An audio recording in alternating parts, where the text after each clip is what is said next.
Hello and welcome to the video lecture on aromatic amines. Aromatic amine নিয়ে দুটো lecture আমরা already ক্লাসে আলোচনা করেছিলাম। তারপরে এইটা এখন আমাদের থার্ড লেকচার এই সিরিজে। অ্যারোমেটিক অ্যামিনের একটা বিশেষ রিঅ্যাকশন নিয়ে আমাদের এইখানে আলোচনাটা চলবে, সেটা হচ্ছে ডায়োটাইজেশন রিঅ্যাকশন। এই রিঅ্যাকশনটা আমরা সত্যি কথা বলতে সেম 3 এবং সেম 4-এও কোনো কোনো জায়গায় এর আগে এটাকে দেখেছি, এর মেকানিজম নিয়েও আলোচনা করা হয়েছে। অতএব এই ডায়োটাইজেশন রিঅ্যাকশনটা আমাদের কমপ্লিটলি আননোন নয়। ডায়োটাইজেশনের ফলে যে অ্যারোমেটিক ডায়োনিয়াম সল্ট তৈরি হয় অ্যারোমেটিক অ্যামিন থেকে, তার সঙ্গে ফেনলিক কম্পাউন্ড কিংবা অ্যারোমেটিক অ্যামিনের একটা কাপলিং রিঅ্যাকশন হয়, যেটাকে বলা হয় ডায়াজো কাপলিং।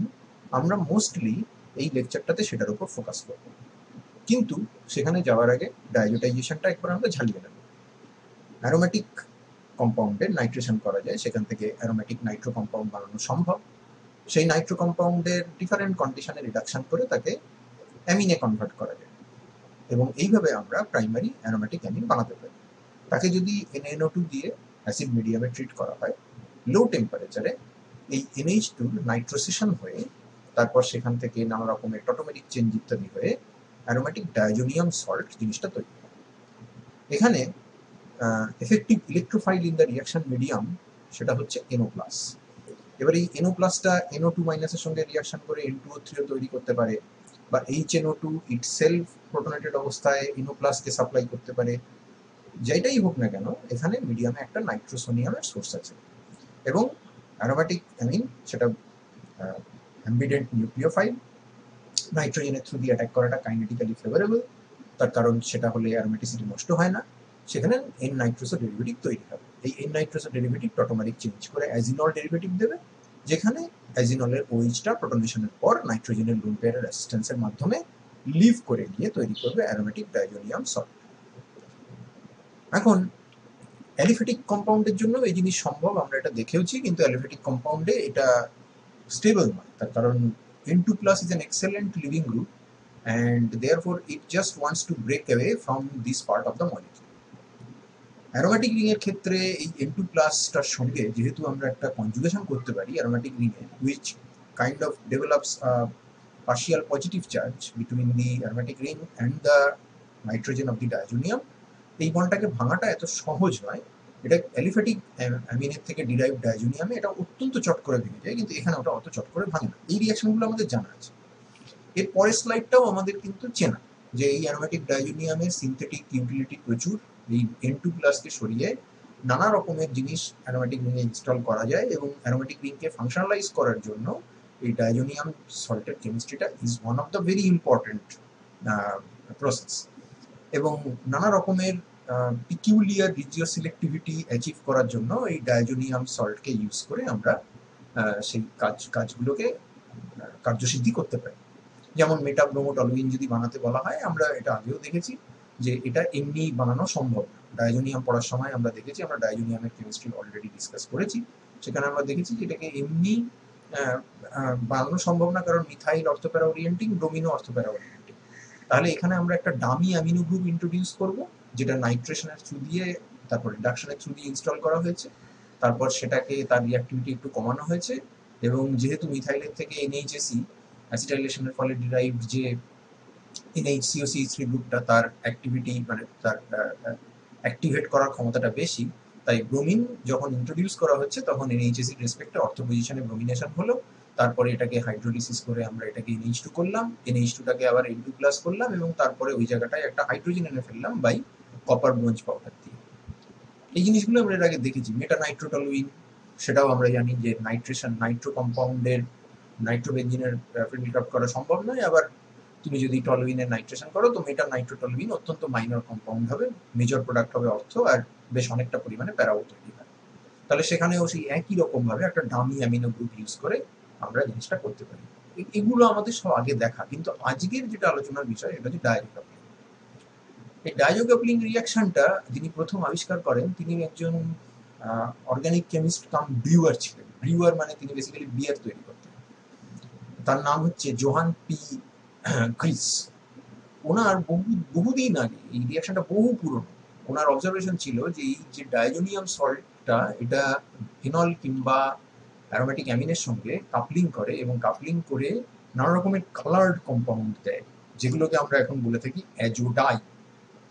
এই রিয়াকশনটা বেসিক্যালি ডায়োজোনিয়ামের রেসপেক্টে দেখতে গেলে এটা বেসিক্যালি ডায়োজোনিয়াম একটা ইলেকট্রোফাইল, আর যদি আমি যাদের সাথে কাপলিং করছি অর্থাৎ ফেনল কিংবা ধরে নেওয়া যায় এনএন ডাইমিথাইল অ্যানিলিন, তাহলে তাদের রেসপেক্টে দেখতে গেলে এটা কিছুই না বাট অ্যারোমেটিক ইলেকট্রোফিলিক সাবস্টিটিউশন।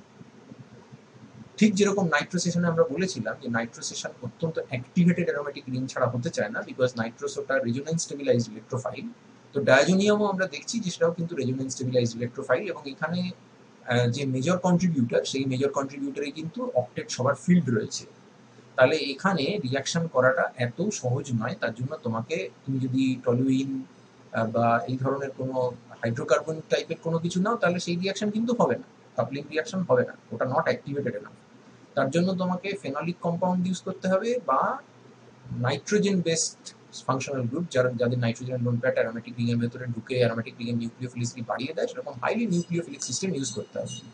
এবং শুধু ফেনল ইউজ করলেও কিন্তু হবে না, শুধু ফেনল ইউজ করলে হবে না, ফেনলটাকে কিন্তু অ্যালকালাইন মিডিয়ামে রিয়াকশনটা করাতে হবে। যে কারণে আমরা দেখছি যে অ্যানিলিনকে যখন ডায়োটাইজ করা হয়েছে, অ্যানিলিন থেকে আমরা বেঞ্জিন ডায়োজোনিয়াম সল্টটা পেয়েছি, এটাকে আমরা অ্যাকুয়াস অ্যালকালাইন সলিউশন অফ ফেনলের মধ্যে 0 to 5 ডিগ্রি সেন্টিগ্রেডে ড্রপ করেছি। অ্যাকুয়াস অ্যালকালাইন সলিউশন মানে সেখানে ফেনল কিন্তু ফেনক্সাইড হিসেবে আছে, এবং ফেনক্সাইডই অ্যারোমেটিক ইলেকট্রোফিলিক সাবস্টিটিউশনটায় পার্টিসিপেট করছে। তুমি যদি এখানে অ্যানিসোল ব্যবহার করো, যেটা ফেনক্সাইড অবস্থায় থাকতে পারে না, অর্থাৎ অক্সিজেনের উপরে মাইনাস চার্জ জানানো সম্ভব নয়, তাহলে সেক্ষেত্রে কিন্তু কাপলিং ফেলিওর হয়, কোনো কাপলিং হয় না। তার মানে যদি ফেনলের সঙ্গে করতে যাওয়া হয়, রিজনেবলি অ্যাজিউম করা যেতে পারে যে সেখানেও ফেলিওর হবে। সেই জন্য ফেনলকে ফেনক্সাইড করে নেওয়া হয়, কারণ ওইচ এর রেসপেক্টে ও মাইনাস সেটা অনেক বেশি অ্যাক্টিভেটেড। তো কাপলিং হলো এবং সেখানে মোস্টলি প্যারা কাপলিং হয়, এবং হওয়ার পরে অ্যারোমেটিক ইলেকট্রোফিলিক সাবস্টিটিউশনের যে লাস্ট স্টেজ সেটা হচ্ছে ডিপ্রোটনেশন বা tautomeric change, whatever you may call it. সেখান থেকে আমরা ফেনলিক কম্পাউন্ডটা পাবো। এটা obviously under this reaction condition this may exist as an anion, but eventually আমরা ওয়ার্ক আপ করে এটাকে ডায়াজো কাপলড প্রোডাক্টটাকে পেতে পারি। ঠিক একই রকম ভাবে এই জিনিসটা আমরা এনএন ডাইমিথাইল অ্যানিলিনের জন্য করি, কিন্তু এখানে দুটো কন্ডিশন একটু তফাৎ আছে। এখানে হচ্ছে এখানে অ্যালকালাইন মিডিয়ামে করা হয়, এটা কিন্তু স্লাইটলি অ্যাসিডিক মিডিয়ামে করা হয়, এবং সেটা কেন সেটা আমরা একটু পরে বলবো। কিন্তু এখানেও সেই NMe2 প্রেজেন্সের জন্য এই রিংয়ের রিংটা অ্যাক্টিভেটেড হয়ে পড়েছে এবং প্যারাপোজিশনে কাপলিং হলো, হওয়ার পরে অ্যারোমেটিসিটি রিগেন করলো, ইত্যাদি ইত্যাদি। তাহলে এবারে এই কোশ্চেনটা আমাকে জানতে হবে যে এই যে একটা পিএইচ এর ডিপেন্ডেন্স চলে আসছে, একবার খানিকটা অ্যাসিডিক মিডিয়ামে একবার খানিকটা অ্যালকালাইন মিডিয়ামে, এটা কেন?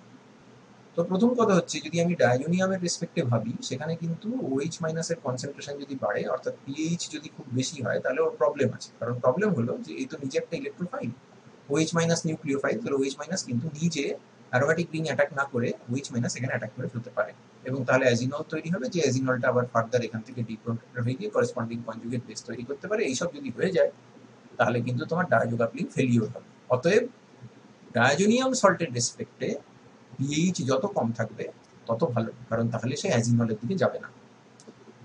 আবার আমরা যদি ফেনলিক কম্পাউন্ড নিই, তো ফেনল আমরা জানি OH এর রেসপেক্টে O মাইনাসটা হচ্ছে মোর অ্যাক্টিভেটিং, তাহলে OH থেকে O মাইনাস করে দেওয়াটা বেটার। শুধু তাই নয়, যদি আমরা সলিবিলিটির টার্মসে ভাবি, যেহেতু মিডিয়ামটা প্রিডমিনেন্টলি অ্যাকুয়াস মিডিয়াম, তাহলে ফেনলিক কম্পাউন্ডের সলিবিলিটি যখনই ফেনক্সাইড হবে তার সলিবিলিটি ইমপ্রুভ করবে। তাহলে শুধুমাত্র O মাইনাস করাটা কেবলমাত্র রিংকে অ্যাক্টিভেট করার জন্য নয়, সলিবিলিটিটাকে ইমপ্রুভ করার জন্য কিন্তু জরুরি। তাহলে এই ফেনলের রেসপেক্টে পিএইচটা যত উঁচু হবে, অর্থাৎ যত অ্যালকালাইনের দিকে যাবে, তত ডায়োজো কাপলিং ভালো হবে। অবভিয়াসলি এই কন্ডিশনটা চাইছে, ইলেকট্রোফাইলটা চাইছে মিডিয়ামটা যতটা পারে অ্যাসিডিক হোক, এটা চাইছে মিডিয়ামটা যতটা পারে অ্যালকালাইন হোক, তার মানে একটা অপটিমাম পিএইচ লাগবে। ফেনলিক কম্পাউন্ডের ক্ষেত্রে সেই অপটিমাম পিএইচটা হচ্ছে স্লাইটলি অ্যালকালাইন বা অ্যালকালাইন। এবার যদি তুমি এনএন ডাইঅ্যালকিল অ্যানিলিনের জন্য দেখো, এনএন ডাইমিথাইল অ্যানিলিন বা এই ধরনের কিছু, যেটার ক্ষেত্রে আমরা কাপলিংটা দেখেছি, তাদের ক্ষেত্রে যদি তুমি মিডিয়ামে খুব অ্যাসিড দিয়ে দাও, তাহলে তারা কিন্তু তাদের নিউক্লিওফিলিসিটি হারিয়ে ফেলে, বিকজ প্রোটনেশন হয়ে যায়। আর যদি মিডিয়ামটা তুমি অ্যালকালাইন রাখো তাহলে বেটার, তাহলে ও কিন্তু তার নাইট্রোজেন লোন পেয়ারটা ফ্রি থাকবে নিউক্লিওফাইল হিসেবে। এ ওয়ে বেটার, এ মোটেও নিউক্লিওফাইল হিসেবে কাজ করতে চাইবে না, কারণ নাইট্রোজেনের লোন পেয়ার আর নেই। তাহলে এর রেসপেক্টে, এই সাবস্ট্রেটটার রেসপেক্টে যত পিএইচ যত বেশি হবে তত ডাইজো কাপলিং ভালো হবে। তাহলে এখানেও একটা অপটিমাম পিএইচ এর গল্প চলে আসছে। আমরা এইটা বুঝতে পেরেছি যে কেন এটা অ্যালকালাইন, কিন্তু এটা আমাদের কাছে একটু কাউন্টার ইনটুইটিভ মনে হতে পারে যে এটাকে তাহলে স্লাইটলি অ্যাসিডিক মিডিয়ামে করে কেন। এর যদি ফেনক্সাইড ফর্মে থাকলে রিয়াকশন বেটার হয়, তাহলে এর এই ফর্মে থাকলে রিয়াকশন বেটার হবে। এই ফর্মেও তখনই থাকবে যদি পিএইচটা কম না হয়ে পিএইচটা যদি মিডিয়ামে বেশি থাকে, অর্থাৎ যদি একটু অ্যালকালাইন থাকে। তাহলে এই হঠাৎ করে এটাকে আমরা অ্যাসিডিক কন্ডিশনে নিচ্ছি কেন? আমরা একটা কথা বলেছিলাম ফেনলের ক্ষেত্রে যে ফেনক্সাইড হলে কিন্তু সলিবিলিটি ইমপ্রুভ করে। তাহলে এই কম্পাউন্ডটার দিকে যদি তাকাও তাহলে কিন্তু দেখবে যে এই প্রোটনেশনটার ফলে যে অ্যামোনিয়াম সল্টটা তৈরি হয়েছে সেটা অ্যাকুয়াস মিডিয়ামে এই কম্পাউন্ডকে সলিবল করতে সাহায্য করে।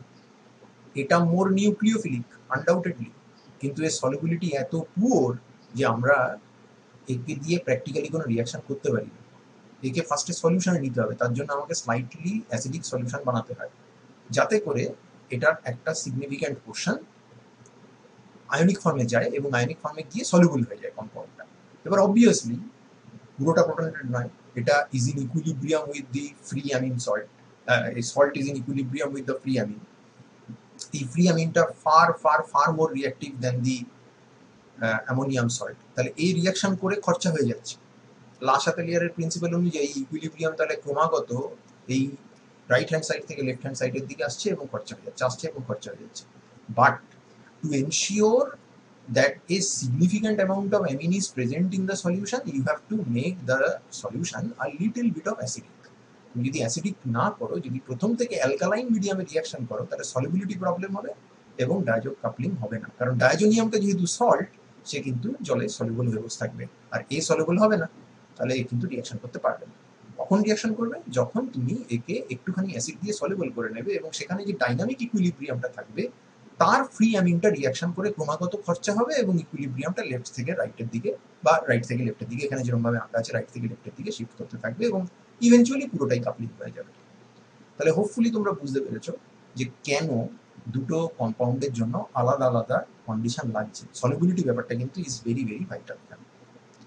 তো ঠিক আছে, এবার এরকম একটা প্রবলেম দেয়, প্রবলেমটা হয়তো খানিকটা হাইপোথেটিক্যাল, এরকম একটা প্রবলেম দেয় দিয়ে বলে যে একবার এখানে বেঞ্জিন ডাইজোনিয়াম ক্লোরাইড দেওয়া হচ্ছে স্ট্রংলি বেসিক কন্ডিশনে, আর একবার দেওয়া হচ্ছে স্লাইটলি অ্যাসিডিক কন্ডিশনে। স্ট্রংলি বেসিক মানে অবভিয়াসলি এ ও মাইনাস হয়ে থাকবে এবং NMe2 থাকবে, কিন্তু ও মাইনাসের অ্যাক্টিভেটিং পাওয়ার NMe2 থেকে অনেক বেশি, তার ফলে ও মাইনাসই গাইড করবে যে ডাইজো কাপলিংটা কোথায় হবে। এবার ও মাইনাসের রেসপেক্টে সে যেহেতু অর্থ প্যারা ওরিয়েন্টিং, প্যারা পজিশন তো ব্লক, তাহলে অর্থ পজিশনে ঢুকিয়ে দেবে, তার মানে তুমি এইখানে এই কাপল প্রোডাক্টটা পাবে। অবভিয়াসলি মিডিয়াম যেহেতু স্ট্রংলি বেসিক, তাহলে এটা হয়তো আবার ও মাইনাস হয়ে থাকবে, এটা ওয়ার্ক আপের পরে ওইচ হয়ে যাবে।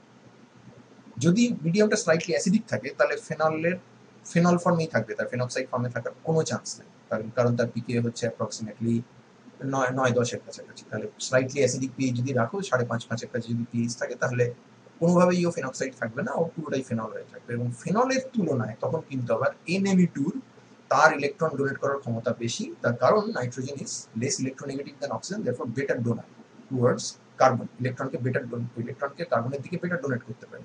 তাহলে OH এর রেসপেক্টে কিন্তু তখন NMe2 অ্যাক্টিভেটিং ক্যাপাসিটি বহুগুণ বেশি এবং তার ফলে NMe2 গাইড করবে যে রিয়াকশনটা কোথায় হবে। তো ওর রেসপেক্টে প্যারাতে দেবে। হ্যাঁ, তুমি এদিকেও দিতে পারতে, কারণ এই দুটো পজিশন তো ইকুইভ্যালেন্ট, আবার এই দুটো পজিশন ইকুইভ্যালেন্ট, আমি একটা একদিকে দেখিছি আরেকটা আরেকদিকে, বাট ডাজন্ট ম্যাটার। তো সেখানে তাহলে তোমার ডাইজো কাপলিং কিন্তু গাইডেড হবে বাই দি NMe2।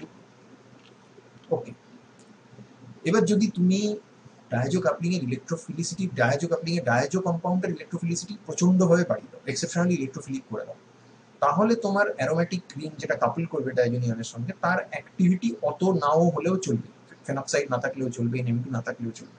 যেমন মেসিটিলিন অ্যাক্টিভেটেড আনডাউটেডলি, কারণ 3টে মিথাইল আছে, কিন্তু ফেনক্সাইড বা NMe2 মতো অত নিউক্লিওফিলিক নয়। হাউএভার সরি, আমরা এখানে যে ডায়াজোনিয়াম সল্টটা ইউজ করছি সেই ডায়াজোনিয়াম সল্টটা হচ্ছে এক্সেপশনাল ইলেকট্রোফিলিক, সেখানে অর্থ প্যারা এবং আরেকটা অর্থ পজিশনে, 3টে সুটেবল পজিশনে 3খানা electron withdrawing -I - R effect exert করা গ্রুপ আমরা লাগিয়ে রেখেছি, যারা নাকি আমাদের এই এই কম্পাউন্ডের লুমোটাকে, লোয়েস্ট আনঅকুপায়েড এমোটাকে অনেকখানি নামিয়ে দিচ্ছে, অর্থাৎ সোজা কথায় ইলেকট্রোফিলিসিটি বহুগুণ বাড়িয়ে দিচ্ছে। তাহলে সেখানে কিন্তু এর অ্যারোমেটিক ইলেকট্রোফিলিক হতে কোনো প্রবলেম নেই, কারণ এই পজিশনটা এবং এই পজিশনটা এবং এই পজিশনটা এরা প্রত্যেকে সেম ইকুইভ্যালেন্ট এবং এরা দুটো মিথাইলের রেসপেক্টে অর্থ একটা রেসপেক্টে প্যারা, তাহলে যে কোনো একটা পজিশন দিয়ে তুমি ইলেকট্রোফিলিক অ্যাটাক করো তারপরে অ্যারোমাটাইজ করো, তাহলে এই কম্পাউন্ডটা পাওয়া যায়। আবার যদি আমরা ডায়োজোনিয়ামের মধ্যে ইলেকট্রন ডোনেটিং গ্রুপ বসিয়ে দিই তাহলে তার ইলেকট্রোফিলিসিটি কমে যাবে। যেমন এরকম প্রশ্ন দেয় যে প্যারানাইট্রো বেঞ্জিন ডায়োজোনিয়াম আর প্যারামিথক্সি বেঞ্জিন ডায়োজোনিয়াম, এদের মধ্যে কাদের ডায়োজো কাপলিং রিঅ্যাকশন বেটার হবে? অবভিয়াসলি এটার বেটার হবে, তার কারণ এর ইলেকট্রোফিলিসিটি বহুগুণ বেশি এবং ডায়োজো কাপলিং এ ডায়োজোনিয়াম ইলেকট্রোফাইল হিসেবে ব্যবহার করা হয়। It is about 10,000 times more reactive than paramethoxy, যেখানে মিথক্সির ক্ষেত্রে দেখো খেয়াল করে এখানে রেজোনেন্স স্টেবিলাইজেশন আছে এবং that kind of satisfied the electron hunger of this diazonium group. তাহলে বাইরে থেকে কোনো নিউক্লিওফাইল একে অ্যাটাক করার যে টেন্ডেন্সি সেটা কিন্তু কমে যাবে, অর্থাৎ সোজা কথায় electrophilicity of this system will be much less compare to this one.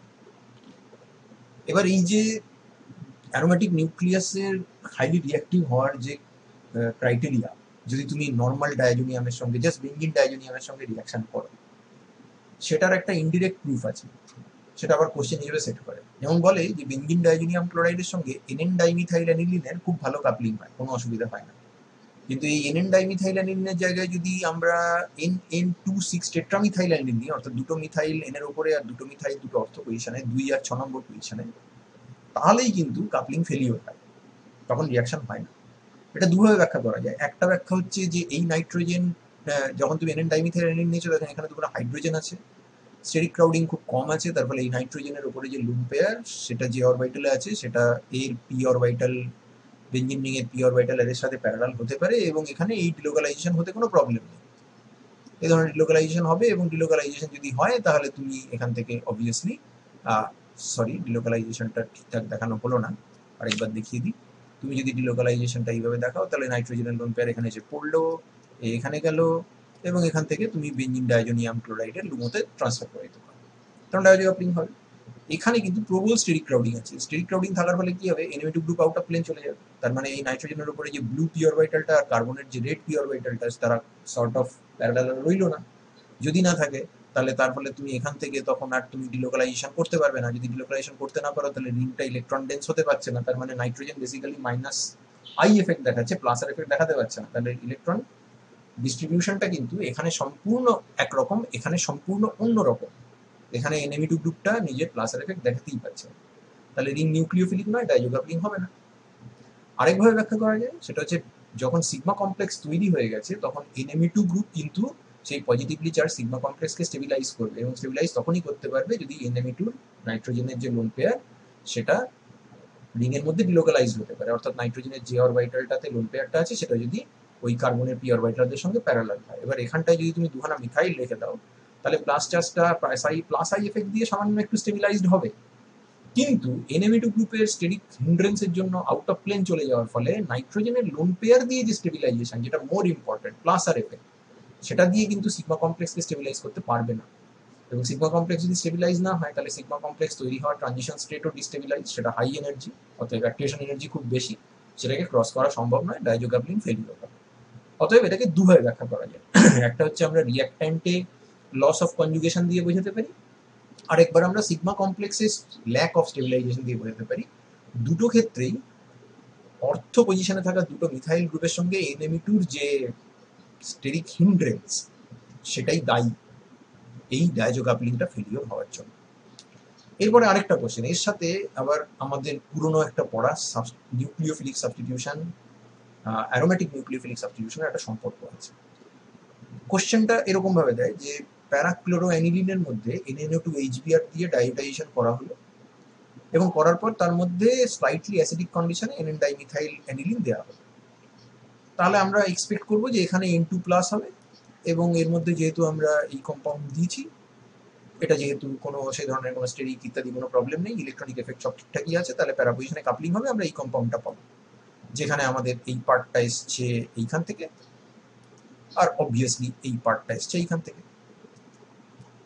এটা এক্সপেক্টেড প্রোডাক্ট, বাট যেটা আনএক্সপেক্টেড সেটা হচ্ছে এই প্যারাক্লোরোর বদলে আমরা বেশ একটা সিগনিফিক্যান্ট অ্যামাউন্টে প্যারাব্রোমো পেয়ে যাচ্ছি। সেটা কোত্থেকে? তার মানে মিডিয়ামে অ্যাকচুয়ালি ডায়োজো কাপলিং যখন হচ্ছে তখন সেখানে দুটো ডায়োজোনিয়াম সল্ট আছে, একটা হচ্ছে এইটা যেখানে ডাইজোনিয়ামের প্যারা পজিশনে ক্লোরো আছে, আর একটা হচ্ছে প্যারা পজিশনে ব্রোমো আছে, তাহলে সেটা কোথা থেকে তৈরি হলো? এখন সেটা আমরা যদি একটু তলিয়ে দেখি তাহলে সেটার ফর্মেশন ব্যাখ্যা করাটা খুব কঠিন নয়, তার কারণ আমরা যখন ডায়োটাইজেশন করেছি তখন এই N2+ গ্রুপটা এটা ইটসেলফ একটা ইলেকট্রন উইথড্রয়িং গ্রুপ, যেটা তুমি দেখেছো যে মিথক্সি থাকলেও কিন্তু ওখানে ইলেকট্রন সাপ্লাই করছে N2+ কে স্টেবিলাইজ করার জন্য। এবার এই জায়গায় যদি কোনো ইলেকট্রন উইথড্রয়িং N2+ গ্রুপ থাকে তাহলে তার প্যারা পজিশনে কোনো লিভিং গ্রুপ থাকলে সিস্টেম কিন্তু activated towards nucleophilic aromatic substitution, যেরকম প্যারানাইট্রো ক্লোরোবেনজিন বা প্যারানাইট্রো ব্রোমোবেনজিনের মধ্যে মিথক্সাইড যদি দিয়ে দাও তাহলে ক্লোরিন বা ব্রোমিনটা উড়ে যায়, কারণ সিগমা কমপ্লেক্স বা নেগেটিভলি চার্জ সিগমা কমপ্লেক্স যেটাকে মেইজেনহেইমার কমপ্লেক্স বলা হয় সেটা স্টেবিলাইজড হয় ইলেকট্রন উইথড্রয়িং গ্রুপ দিয়ে। তার ঠিক সেই ঘটনাটা এখানে ঘটছে, এখানে ব্রোমাইড মাইনাস নিউক্লিওফাইল হিসেবে কাজ করছে এবং ব্রোমাইড মাইনাস ক্লোরাইডকে অ্যাটাক করছে, করলে এই ধরনের সিগমা কমপ্লেক্স তৈরি হবে। দেখো N2+ নেগেটিভ চার্জকে শেয়ার করেছে, মেইজেনহেইমার কমপ্লেক্স স্টেবিলাইজ। এবার এই মেইজেনহাইমার কমপ্লেক্স থেকে তুমি ক্লোরাইডকে বার করে দিতে পারো, তাহলে তোমার হাতে এমন একটা ডায়াজোনিয়াম আসবে যার প্যারা পজিশনে ব্রোমিন আছে। আবার তুমি চাইলে ব্রোমাইডকেও বার করে দিতে পারো, যদি ব্রোমাইডকে বার করো তাহলে তোমার অরিজিনাল ডাইজোনিয়াম সল্টটা পেয়ে যাবে, তার মানে তোমার মিক্সচারে দুখানা ডাইজোনিয়াম আছে। আর মিক্সচারে যদি দুখানা ডাইজোনিয়াম থাকে তাহলে এনএন ডাইমিথাইল অ্যানিলিন তো দুটোর সঙ্গেই কাপলিং করবে প্যারা পজিশনে, একবার ক্লোরো সাবস্টিটিউটেড ডাইজোনিয়ামের সঙ্গে তখন এই কম্পাউন্ডটা পাবো, একবার ব্রোমো সাবস্টিটিউটেড ডাইজোনিয়ামের সঙ্গে তখন এই কম্পাউন্ডটা পাবো। অর্থাৎ আমরা এখানে মিক্সচার অফ প্রোডাক্ট পাবো দুটো ডায়াজো কাপল প্রোডাক্টে, এটাও কিন্তু পরীক্ষায় বারবার দিয়েছে।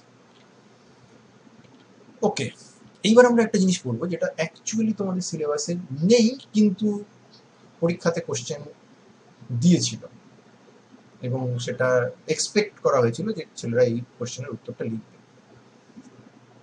আমরা এই সিস্টেমটা ন্যাফথেলিন সিস্টেমটা এটা পড়বো হচ্ছে সেমিস্টার 5-এ, কিন্তু এখন আমাদের একটুখানি এটাকে দেখে নিতে হবে। Kinetic control versus thermodynamic control পড়ার সময় আমরা হয়তো ন্যাফথেলিন সিস্টেমের সালফোনেশনটা অল্প স্বল্প বলেছি, সেখানে আমরা দেখেছিলাম যে আলফা পজিশন, ন্যাফথেলিনের এই পজিশনগুলো হচ্ছে আলফা পজিশন আর এই পজিশনগুলো হচ্ছে বিটা পজিশন। এই আলফা এবং বিটা এই দুরকম পজিশনে ইলেকট্রোফিলিক অ্যাটাকের রেট আলাদা হয়। আলফা পজিশনে অ্যাটাক করলে যে সিগমা কমপ্লেক্স তৈরি হয় সেটা অ্যালাইলিক কনজুগেশন পায় এবং তার ফলে সেটা মোর স্টেবল, তার ট্রানজিশন স্টেটটাও মোর স্টেবল, সেটা ইজিলি অ্যাক্সেস করে এবং সেখানে রেট অফ দ্য রিয়াকশন ফাস্টার হয়, আলফা অ্যাটাকটা বেটার। আর যদি বিটা পজিশনে অ্যাটাক করে তাহলে আমাদের এই ডাবল বন্ডের সঙ্গে এই প্লাস চার্জের কনজুগেশনটা হ্যাম্পার্ড হয়ে যায় due to presence of the sp3 hybridized carbon here, and as a result the beta attack is significantly slower. এবার আমরা চলে আসি আমাদের এই আলোচনাটায় যেখানে আমরা ন্যাফথল সাবস্টিটিউট ন্যাফথল ডেরিভেটিভ নিয়ে আলোচনা করছি। একটা হচ্ছে বিটা ন্যাফথল এইটা, আর একটা হচ্ছে আলফা ন্যাফথল 1 নম্বর, আর এটা হচ্ছে 2 নম্বর। তুমি অবভিয়াসলি এই কার্বনটাকে 1 নম্বর বললে এটা 2 নম্বর, এই কার্বনটাকে 1 নম্বর বললে এটা 2 নম্বর, তাহলে এটা হচ্ছে আলফা ন্যাফথল বা 1 ন্যাফথল, এটা হচ্ছে বিটা ন্যাফথল বা 2 ন্যাফথল। তো এই সিস্টেমকে নিয়ে আলোচনা করছি কেন, তার কারণ এই ধরনের সিস্টেমের ডাইজো কাপলিং রিয়াকশন করে আমরা অ্যারোমেটিক অ্যামিনের প্রেজেন্স কোয়ালিটেটিভ অর্গানিক অ্যানালিসিসে ধরে থাকি। তুমি মনে করে দেখো কোয়ালিটেটিভ অর্গানিক অ্যানালিসিসের ডিরেকশনেই দেওয়া থাকে যে তোমার স্যাম্পেলে যদি অ্যামিন থাকে তো সেটাকে জলে ডিজলভ করো, ডাইলুট HCl এ ডিজলভ করো, ডাইলুট HCl এ ডিজলভ করার পর তার মধ্যে ঠান্ডা করে একটু কয়েক ফোঁটা NaNO2 দাও, সেটাকে আরো ঠান্ডা করো, করার পর সেটাকে আস্তে আস্তে অ্যালকালাইন বিটা ন্যাফথলের মধ্যে ঢেলে দাও। অ্যালকালাইন আলফা ন্যাফথলের মধ্যে কিন্তু ঢালতে বলে না। কেন বলে না? কেন বিটা ন্যাফথল, কেন অ্যালকালাইন বিটা ন্যাফথলের মধ্যে ঢালা হচ্ছে, কেন আমরা উল্টোটা অ্যাড করছি না, সেই সব প্রশ্নের উত্তর দিতে গেলে এই রিয়াকশনটা আমাদের পড়তে হবে। ওই প্রশ্নটার উত্তর সোজা, যে অ্যালকালাইন বিটা ন্যাফথলের মধ্যে কেন ঢালা হচ্ছে। ডায়াজোনিয়াম সল্টকে কেউ যদি বিটা ন্যাফথলের মধ্যে অ্যালকালাইন বিটা ন্যাফথলের মধ্যে ঢালে তার মানে বেসিক্যালি ফেনলিক কম্পাউন্ডটা অ্যালকালিতে রয়েছে এবং ফেনক্সাইড হয়ে থাকার সুযোগ পাচ্ছে। কিন্তু তুমি যদি উল্টোটা অ্যাড করো, অর্থাৎ ডায়াজোনিয়াম সল্ট যেটা নাকি অ্যাসিডিক সলিউশন, তার মধ্যে যদি অ্যালকালাইন বিটা ন্যাফথলকে দাও তো বিটা ন্যাফথল ফেনক্সাইড ফর্মে ছিল কিন্তু ওই সলিউশনে পড়া মাত্র বিটা ন্যাফথল নিজের আবার ফেনলিক ফর্মে চলে যাবে, অর্থাৎ ফেনক্সাইড ফর্মে আর থাকবে না। আর আমরা এটা দেখেছি যে ফেনলিক ফর্মে চলে গেলে ওর ডাইজো কাপলিং করার ক্ষমতা বহুগুণ কমে যায়, তারপরে ডাইজো কাপলিংটা ভালো হবে না। তার মানে মিডিয়ামে যাতে এক্সেস অ্যালকালি থাকে সেটা আমাকে এনশিওর করতে হবে ডিউরিং ডায়োটাইজেশন, কারণ ফেনলিক কম্পাউন্ডের জন্য আইডিয়াল সলিউশনটা হচ্ছে অ্যালকালাইন সলিউশন, অপটিমাম পিএইচটা হচ্ছে অ্যালকালাইন।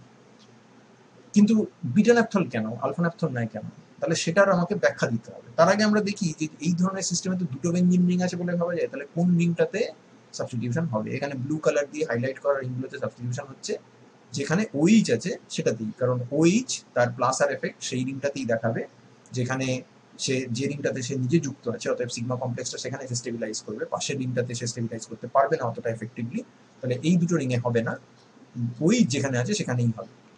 আর ওইচ আমরা জানি অর্থপ্যারা ওরিয়েন্টার, মেটা ওরিয়েন্টার নয়।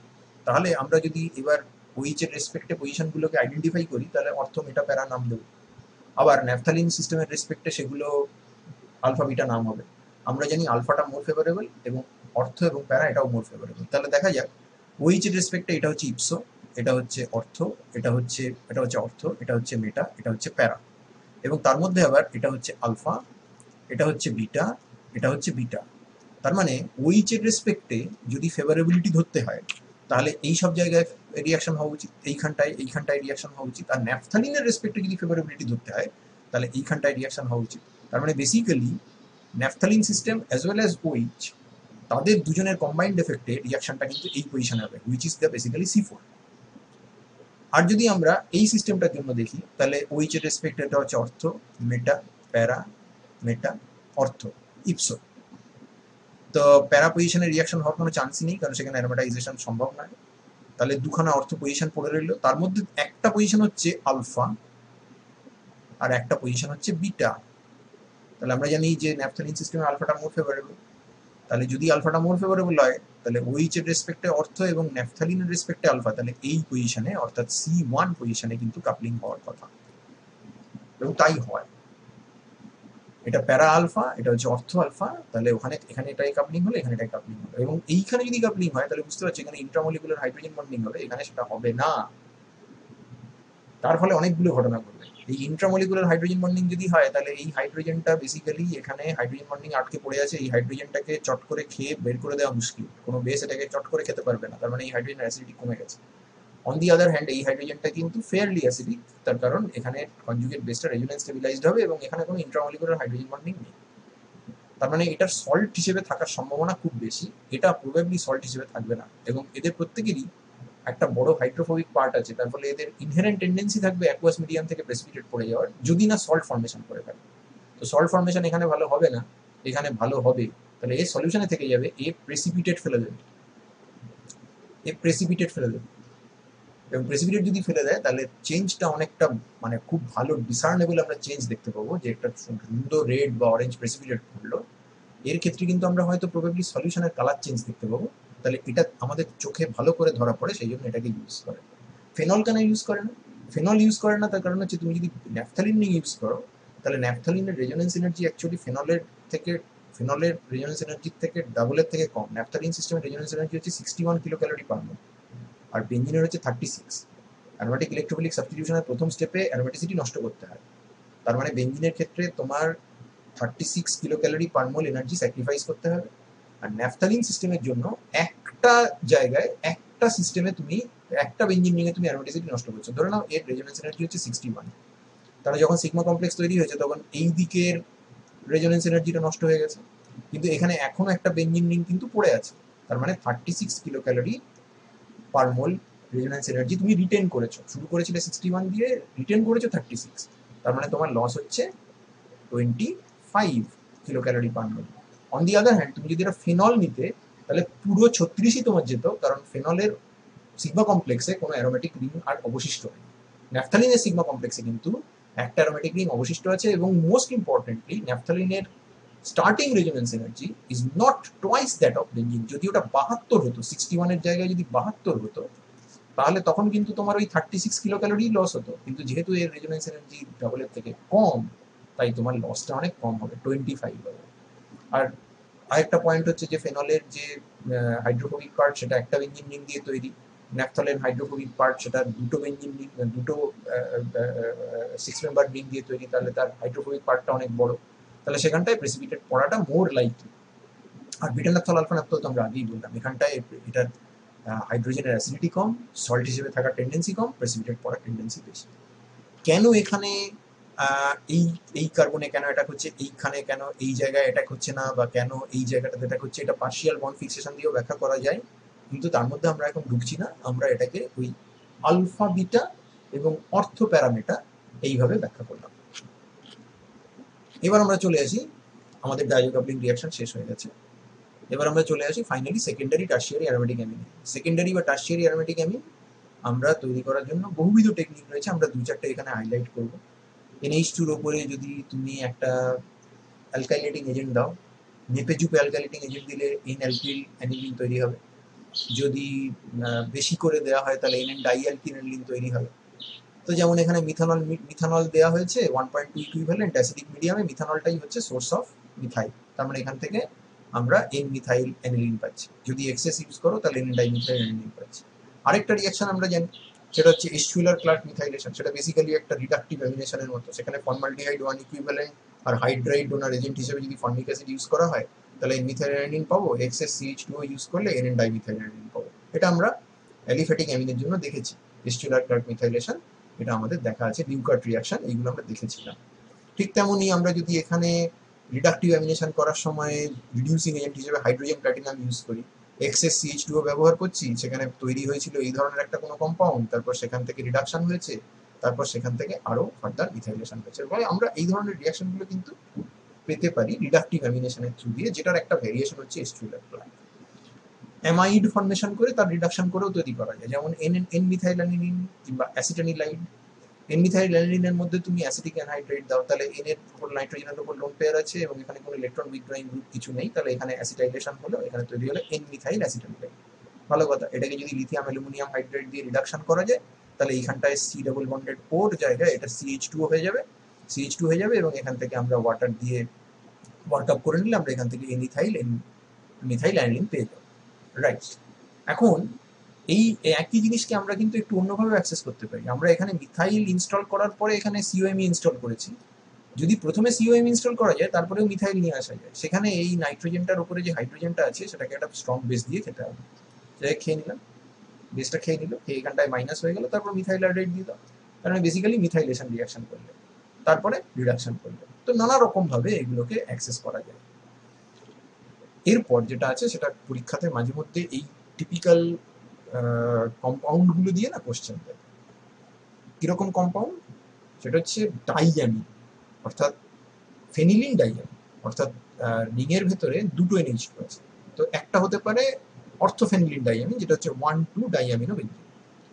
সেটা করেসপন্ডিং নাইট্রো গ্রুপকে জিঙ্ক ডাস্ট NaOH দিয়ে রিডাকশন করলে, অ্যাকুয়াস ইথানল মিডিয়ামে রিডাকশন করলে এটা NH2 তৈরি। যদিও নর্মালি এখানে NO2 reduction under alkaline medium NH2 স্টেজে যায় না, কিন্তু এই কম্পাউন্ডের জন্য সেটা NH2 স্টেজে যেতে দেখা গেছে। এবং এদের মোস্ট ইউটিলিটি হচ্ছে বিভিন্ন রকমের হেটেরোসাইক্লিক রিং তৈরিতে এদেরকে কাজে লাগানো হয়। যেমন এরকম 2 ইকুইভ্যালেন্ট কম্পাউন্ডকে যদি ফেরিক ক্লোরাইড দিয়ে ট্রিট করা হয় তাহলে একটা আরেকটার সঙ্গে কনডেন্স করে গিয়ে ফেনাজিন টাইপের ডেরিভেটিভ তৈরি করতে পারে, যেখানে এই ব্লু রিংটা থেকে এই পার্টটা এসেছে আর বাকি ব্ল্যাক রিংটা থেকে এই পার্টটা এসেছে। গ্লাইঅক্সাল না এই ধরনের কোনো একটা 1,2 ডাই ইলেকট্রোফাইল কিংবা মানে 1,2 dicarbonyl which is 1,2 di electrophile as well, বা যদি তুমি এখানে সে ফেনালথ্রাকুইনন নাও, অর্থাৎ ফেনালথ্রিনকে অক্সিডাইজ করে যদি ফেনালথ্রাকুইনন নাও হুইচ ইজ এগেন 1,2 ডাইকার্বনিল, তাহলে তাদের সঙ্গে রিঅ্যাকশন করার পরে আমরা এখানে কুইনক্সালিন ডেরিভেটিভ বা ডাইবেনজোফেনাজিন টাইপের ডেরিভেটিভ তৈরি হতে দেখব। Obviously this ring is acting as sort of a nucleophile here এবং এখানেও অ্যাটাক করছে, তারপরে এখানে অ্যামিনাল তৈরি হচ্ছে, সেখান থেকে জল বেরিয়ে যাচ্ছে ইত্যাদি ইত্যাদি। Don't bother about the mechanism and এইগুলো এই ধরনের রিং সিস্টেমগুলো তোমার জন্য খুব ইম্পর্টেন্ট নয়, কারণ এগুলো তুমি গ্র্যাজুয়েশন লেভেলে পড়বেই না। কিন্তু রিয়াকশনটার স্পিরিটটা বুঝবো, সেটা হচ্ছে এটা একটা ডাইনিউক্লিওফাইল হিসেবে কাজ করছে এবং এই জায়গাটাতে একটা ডাই ইলেকট্রোফাইল আমরা দেখেছি, সেখানে একটা কনডেনসেশন রিয়াকশন হচ্ছে, তারপর সেখান থেকে আমরা সর্ট অফ অ্যারোমেটাইজেশনের দিকে যাচ্ছি। এটাকে যদি ফর্মিক অ্যাসিডের সঙ্গে রিয়াকশন করানো হয় তাহলে এখানটায় একটা ফর্মাইলেশন হতে পারে under heating condition, and that formyl group is again reactive electrophilic, so we can expect a cyclization আর রিং ক্লোজার হয়ে আমরা এখানটায় একটা ইমিডাজোল ডেরিভেটিভ পেতে পারি, বেনজিমিডাজোল ডেরিভেটিভ পেতে পারি, যেখানে এই সিঙ্গেল কার্বনটা সাপ্লাই করেছে ফর্মালডিহাইড আর বাকি পুরো পার্টটা এসছে আমার অর্থোফেনিলিন ডাইঅ্যামিন থেকে। অর্থোফেনিলিন ডাইঅ্যামিনের যদি ডায়োডাইজেশন করা হয় তাহলে কি হবে? যদি ডায়োডাইজেশন করো তাহলে ফার্স্টে একটা গ্রুপ ডায়োডাইজ হলো এবং সেকেন্ড গ্রুপটা ডায়োডাইজড হওয়ার আগেই, এটা তো হতে পারে না যে দুটো সাইমালটেনিয়াসলি ডায়োডাইজড হচ্ছে, এটা আনলাইকলি, এটা হবে না, একটা যে কোনো হবে। যেই একটা ডায়োটাইজড হলো তখন একটা ইন্ট্রামলিকুলার নিউক্লিওফিলিক রিং ক্লোজিং হয়, নিউক্লিওফিলিক অ্যাটাকের থ্রু দিয়ে রিং ক্লোজিং, রিং ক্লোজিং হয়ে আমরা এখানে বেঞ্চ ট্রায়াজোল ডেরিভেটিভসটা পাই। অ্যান্ড দেয়ারফোর এই হেটেরোসাইক্লিক রিংগুলো তৈরি করার জন্য this reactions are very very very important, but we don't have this heterocyclic systems in our syllabus. কাজে এই রিয়াকশনের জাস্ট বেয়ার বোন স্ট্রাকচারগুলো দেখে নেওয়া যথেষ্ট। ডাইভাইডেশন সম্বন্ধে একটা কথা আমি বলবো, সেটা হচ্ছে যখন শুরু করেছিলাম তখন এই দুটো অ্যামিন ইকুইভ্যালেন্ট এবং এদের রিঅ্যাক্টিভিটিও same, but once I have N2 plus installed, একটা NH2 যখন N2 প্লাস হয়ে গেছে তখন সেকেন্ডটার ডায়োডাইজেশন কিন্তু ভেরি আনফেভারেবল হয়ে গেছে। কারণ ডায়োডাইজেশন করার সময় NO প্লাস ইলেকট্রোফাইল একে নিউক্লিওফাইল হিসেবে কাজ করতে হবে, but this N2 plus is an electron withdrawing group and this is taking away the electron density by resonance. As a result, after the first diazotization, the second diazotization is slow and intramolecular ring closing is actually faster, and therefore the cyclization leading to bench triazole is something which we actually observe. আচ্ছা, মেটাফেনিলিন diamine সেটা কি করে করবো? মেটা ডাইনাইট্রোবেনজিন তো খুব সহজেই বানানো যায়, নাইট্রোবেনজিনের নাইট্রেশন করলে আমরা ল্যাবরেটরিতেই বানাতে পারি। সেটাকে আয়রন HCl দিয়ে রিডাকশন করলে ফুল রিডাকশন হয়ে যাবে, NH2 হয়ে যাবে। আমরা জানি যে এখানে যদি জিলিন রিডাকশন করা হয়, সাল Na2S এর প্রেজেন্সে বা অ্যামোনিয়াম পলিসালফাইডের প্রেজেন্সে যদি রিডাকশন করা হয় তাহলে আমরা সেখানে কিন্তু একটা NH2 একটা NO2 পাই, এবং সেটা দিয়ে আমরা বহু রকমের সিনথেটিক ম্যানিপুলেশন করেছিলাম, বাট এইখানে আমরা আয়রন HCl রিডাকশন করছি, তাহলে মেটাফেনিলিন ডাইয়ামিন হলো। এই মেটাফেনিলিন ডাইয়ামিনের মার্টিয়াস, যার নামে হফম্যান মার্টিয়াস রিয়াকশন, তিনি একটা বিখ্যাত ডাই বানিয়েছিলেন। মেটাফেনিলিন ডাইয়ামিনকে যদি NaN2HCl দিয়ে ট্রিট করা হয় তাহলে, এবং সেটা করার একটা পার্টিকুলার কায়দা আছে যাতে সেখানে ফুল ডায়োডাইজেশনটা না হয়, এখানে আমরা একটা ইয়ে পেতে পারি, একটা NH2N2 প্লাস পেতে পারি, অর্থাৎ একবার একটা ডায়োটাইজ হয়েছে আর একবার এইখানটায় আমরা দুখানা ডায়োটাইজেশন হয়েছে। অর্থাৎ এই কম্পাউন্ডকে আমরা যদি ডায়াজো বলি, ডায়াজোনিয়াম বলি, তাহলে এইটাকে এখানে দুটো ডায়াজোনিয়াম আছে, তাহলে ডাইয়ের দুই তো টেট্রা হবে, তাহলে এটাকে আমরা বলবো টেট্রাজোনিয়াম। তাহলে এইটা থেকে এইটাকে যদি বলা হয় ডায়োটাইজেশন, এইটা থেকে আমরা এটাকে কি বলবো? এটাকে আমরা বলবো টেট্রাজোটাইজেশন। ডায়াজোটাইজেশন, টেট্রাজোটাইজেশন। তো এইরকম মিক্সচার যদি হয় এবং তারপর সেখানে যদি আনরিয়াক্টেড এই ধরনের মেটাফেনিলিন ডাইয়ামিন থেকে যায়, তাহলে কাপলিং হবে। কাপলিংটা কোথায় হবে? এর রেসপেক্টে এই পজিশন ইকুইভ্যালেন্ট, এই পজিশন ইউনিক, এই পজিশন ইউনিক। তো এই পজিশন আর এই পজিশন এরা হচ্ছে meta, sorry, ortho with respect to one NH2, para with respect to the other NH2। এই পজিশনটা meta with respect to both NH2 বাদ, এই পজিশনটা অর্থ with respect to both NH2 বা স্টেরিক্যালি হিন্ডার্ড। তাহলে এই পজিশনে বা এই পজিশনে কোথাও একটা রিয়াকশনটা হবে। তো রিয়াকশনটা হলো, এটা দেখতে একটা অদ্ভুত মতো লাগছে, যাই হোক। তো এবার এর এই পজিশনে আমরা যদি কাপলিং করাই, দেখো এরকম একটা কম্পাউন্ড তৈরি হবে। তাহলে এটা কি ধরনের কম্পাউন্ড? এটা এসছে এর সঙ্গে কাপলিং এর ফলে, তাহলে এটা হচ্ছে মোনোএজোডাই, যেখানে একটা এজো লিঙ্কেজ আছে। আর যদি এইটাকে কাপলিং করানো হয় তাহলে এই দিক দিয়ে একটার সঙ্গে কাপলিং করবে, এই দিক দিয়ে আরেকটার সঙ্গে কাপলিং করবে। কাপলিং সবসময় এই জায়গাতেই হবে। তাহলে এইবার এখানে একটা মাঝখানের ম্যাজেন্টা কালার রিংটা এসছে এই টেট্রাএজো সল্টটা থেকে, তাহলে এটা হচ্ছে বিস অ্যাজোডাই। এর যে মিক্সচার, এই যে মিক্সচারটা, এই মোনোঅ্যাজোডাই আর বিস অ্যাজোডাই, এদের মিক্সচারটা একটা পার্টিকুলার ব্রাউন কালার তৈরি করে, এটাকে বলা হয় বিসমার্ক ব্রাউন। মার্টিয়াস যখন এটা আবিষ্কার করেছিলেন তখন বিখ্যাত মিলিটারি স্ট্র্যাটেজিস্ট এবং পলিটিশিয়ান ফন বিসমার্ক, তিনি তখন রাশিয়ার প্রধানমন্ত্রী ছিলেন, প্রিমিয়ার ছিলেন, এবং বেসিক্যালি সম্রাটের বকলমে তিনিই রাজত্ব করতেন। তো তার সম্মানে তার এই ডাইয়ের নাম মার্টিয়াস দিয়েছিলেন বিসমার্ক ব্রাউন, এবং এই ডাইটা খুব জনপ্রিয় হয়েছিল। বিভিন্ন কাজে নাইট্রাইটের প্রেজেন্স ধরার জন্য অ্যাকুয়াস মিডিয়ামে এই বিসমার্ক ব্রাউন ডাই তৈরি করে তার কালারিমেট্রিক এস্টিমেশন করা হয়। আর যদি তুমি রিয়াকশন কন্ডিশন এমন করো যাতে মেটাফেনিলিন ডাইয়ামিনকে তুমি কনসেন্ট্রেটেড হাইড্রোক্লোরিক অ্যাসিডে রেখেছো এবং সেখানে নাইট্রাস অ্যাসিড অলওয়েজ সবসময় এক্সেস আছে, তাহলে সেখানে এই ধরনের ডায়োটাইজেশন হবে না, সেখানে টেট্রাজোটাইজেশনটাই হবে। অর্থাৎ সবসময় দুটো NH2N2 প্লাস তৈরি করবে এবং সেখানে তুমি ওইখান থেকে টেট্রাজো কম্পাউন্ড ইত্যাদি এইসবই পাবে, সেখানে তুমি বিসমার্ক ব্রাউন পাবে। তার মানে আমরা যদি বলে যে অর্থোফেনিলিন ডাইয়ামিন আর মেটাফেনিলিন ডাইয়ামিন তফাৎ করবে কি করে, তুমি ডাইজেশন দিয়ে করতে পারো। একটার ক্ষেত্রে ডাইজেশন করলে বেঞ্চ ট্রায়াজোল হবে, আরেকটার ক্ষেত্রে বিসমার্ক ব্রাউন হতে পারে, অথবা টেট্রাজোটাইজেশন হয়ে তারপর অন্য কোনো কাপলিং রিয়াকশনের দিকে সেটাকে নিয়ে যাওয়া যায়, কিন্তু কোনো সাইক্লাইজেশন আমরা দেখছি না।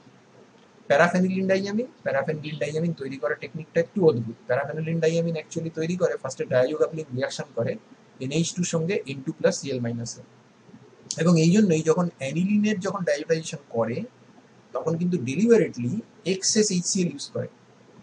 কারণ যদি এক্সেস HCl ইউজ না করে তাহলে অ্যানিলিন কিছুটা ডায়োটাইজ করার পরে আনরিয়াক্টেড অ্যানিলিন কিছু থাকতে পারে মিডিয়ামে। আনরিয়াক্টেড অ্যানিলিন যদি থাকে তাহলে সে নিজে কিন্তু কাপলিং রিয়াকশনে পার্টিসিপেট করতে পারে এবং এই ধরনের ডায়াজো অ্যামিনো বেঞ্জিন তৈরি করতে পারে, যেটা নর্মালি এইটা বানানোর ক্ষেত্রে ডিজায়ারেবল আউটকাম নয়। বাট যদি এইটা বানানো ডায়াজো অ্যামিনো বেঞ্জিন বানানোটাই আমার লক্ষ্য হয়ে থাকে তাহলে আমি ডেলিভারেটলি সেখানে হাফ অফ দি অ্যানিলিনকে ডায়োটাইজ করবো। একটা স্যাম্পেল আছে অ্যানিলিনের, তার মধ্যে হাফ অফ দ্য অ্যানিলিনকে ডায়োটাইজ করবো, এমনভাবেই NaNO2 দেবো যাতে হাফ অফ দ্য অ্যানিলিন ডায়োটাইজ হয়, এবং হাফ অফ দ্য অ্যানিলিন যদি ডায়োটাইজ হয় তাহলে বাকি হাফ সেটা HCl মিডিয়ামে হয়তো সল্ট হয়ে আছে কিংবা খানিকটা মানে ইকুইলিব্রিয়ামে আছে ফ্রি অ্যানিলিন হিসেবে। এবার এই মিডিয়ামে যখন এই NH3+ হয়ে আছে তখন তো তার নিউক্লিওফিলিসিটি নেই, তাহলে আমি এর মধ্যে সোডিয়াম অ্যাসিটেট দিই। যেই বাফার দিলাম, দেখো সোডিয়াম অ্যাসিটেট হচ্ছে NaOH এর অ্যাসিটিক অ্যাসিড, তার মানে মিডিয়ামের পিএইচটা কিন্তু সোডিয়াম অ্যাসিটেট সলিউশনের পিএইচ কিন্তু 7-এর উপর, তার মানে এটা বেসিক্যালি একটা স্লাইটলি অ্যালকালাইন সলিউশন তৈরি করবে। এবং এখানে এটা NH3+ ছিল, যেই NH3+ ছিল এই সোডিয়াম অ্যাসিটেট দেওয়া মাত্র এটা NH2 হয়ে যাবে, আর যেই এটা NH2 হয়ে গেল তখনও কাপলিং রিয়াকশন করবে, কিন্তু এর কাপলিং রিয়াকশন আমার NN ডাইমিথাইল অ্যানিলিনের কাপলিং রিয়াকশনের থেকে সম্পূর্ণ আলাদা হবে। তার কারণ NN ডাইমিথাইল অ্যানিলিনের নাইট্রোজেনের লোন পেয়ার দিয়ে যদি ডাইজোনিয়ামকে অ্যাটাক করে তারপরে তার সেই নাইট্রোজেনটার উপরে কোনো হাইড্রোজেন নেই, ও ডিপ্রোটনেশন করতে পারে না। আর এ যদি অ্যাটাক করে N2+ কে তাহলে এর উপর কিন্তু প্রোটন আছে, এই নাইট্রোজেনের মাথায় যেই প্লাস চার্জ আসবে তার অ্যাকচুয়ালি প্রথমে এটা তৈরি হবে, NH2+, এটা তৈরি হবে। এইটা এসেছে তোমার ডাইজোনিয়াম থেকে, এই পার্টটা এসেছে অ্যানিলিন থেকে। যেই NH2+ তৈরি হবে ও মিডিয়াম থেকে H+ ছেড়ে দেবে। এই ধরনের কোনো জিনিস ভালো করে খেয়াল করো, যদি এখানটায় দুটো মিথাইল থাকতো তাহলে কিন্তু সম্ভব ছিল না, সেখানে তুমি এটা দিয়ে অ্যাটাক করাতে পারতে। অ্যাটাক করালে কি হতো, এইখানটায় দুটো মিথাইল থাকতো, দুটো মিথাইল এর মাথায় প্লাস চার্জ, তো প্লাস চার্জ তো স্টেবল না, তাহলে কাউকে তো বেরোতে হবে, তাহলে কে বেরোবে, এই বেরোবে, এই যেই বেরিয়ে গেল তার মানে পিএইচ N2+ তৈরি হয়ে গেল। তার মানে ওখানে কাইনেটিক অ্যাটাক থ্রু নাইট্রোজেন করে কোনো লাভ নেই, ওখানে থার্মোডাইনামিক কাপলিংই হতে হবে, প্যারাপজিশনে কাপলিংই হতে হবে, আর কোনো উপায় নেই। আর তুমি যদি বলো যে আমি যদি এখানটায় একটা হাইড্রোজেন একটা মিথাইল নিই তাহলে মিক্সচার অফ প্রোডাক্ট হবে, কিছু আমি N কাপলিং পাবো, কিছু আর আমি C কাপলিং পাবো। এখানে কিন্তু আমি কেবলমাত্র N কাপলিং পাবো, কারণ রিয়াকশনের কন্ডিশন হচ্ছে কাইনেটিক কন্ট্রোলে আছে।